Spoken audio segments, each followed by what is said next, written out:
po jako akawuwo. The exams will be conducted in accordance with that.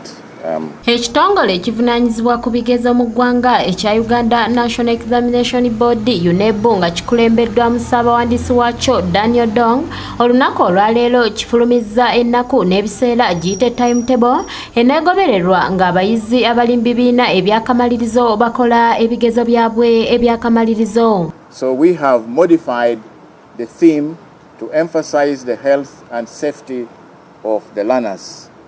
However, it's not only the learners, but it also speaks to the health and safety of everyone who is involved in the conduct of these examinations. The first aspect of our theme, integrity and security, highlights the need for these integrity and security because globally we are being faced with the challenges of declining morals and ethical values. Ng'ennaku z'omwezi 26 omwezi ogwokubiri omwaka guno lwe Lwokutaano olujja abayizi abagenda okutuula ebigezo bya siniya ey'okuna we bagenda okulambikibwa oba kiyite briefing olwo ng'ennaku z'omwezi lumu omwezi ogwokusatu batandike ebibuuzo okutuusa ng'ennaku z'omwezi 6 omwezi ogwokuna omwaka guno era nga bakutandika n'ekigezo kya physics ekya practical. But during this process, anyone who says we are selling a UNEB paper is selling you air. And they will buy this at their own peril.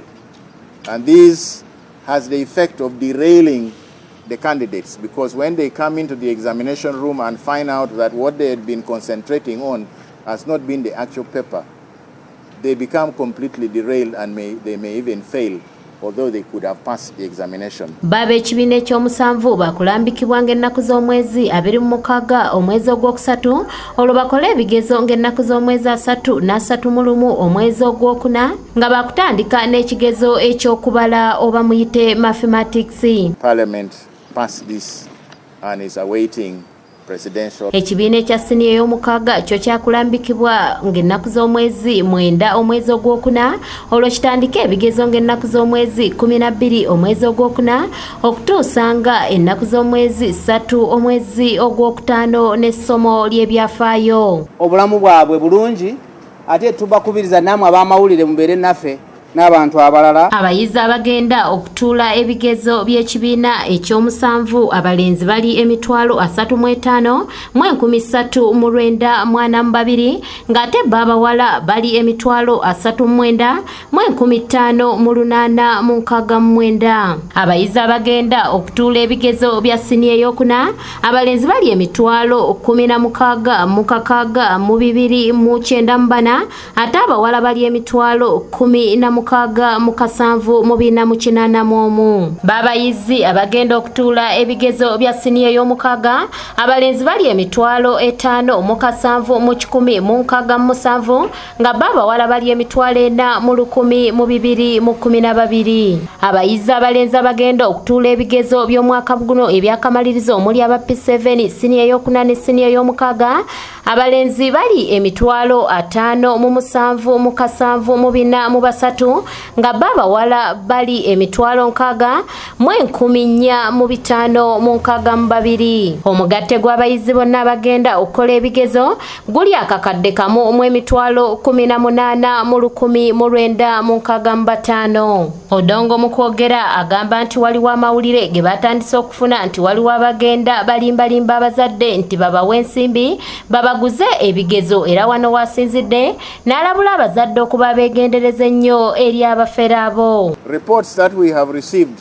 from Mubende area indicates that already some people are selling what they say are the PLE papers which are coming in the examination, and some schools are busy buying these at 150,000 per paper, even before the PLE paper has actually been printed. So we want to warn the public that no paper from UNEB can be available except when the exams are in process. That is when the papers will now be out in the field at our storage stations. Wanera walabulidde abazadde abasomesa ko n'abayizi obuteetantala kwenyigira mu koppa bigezo kubanga anaakwatibwa kakumujjuutuka. Buvunaanzibwa bwa buli omu kulaba nti ebigezo by'omwaka guno tubitambuza bulungi ate n'abaana baffe obulamu bwabwe bulungi ate tubakubiriza namwe ab'amawulire mubeere naffe n'abantu abalala abatuyambako mukoweri. Matiya Sekanjako yakusakidde eggulire lino okulwa ABS Television.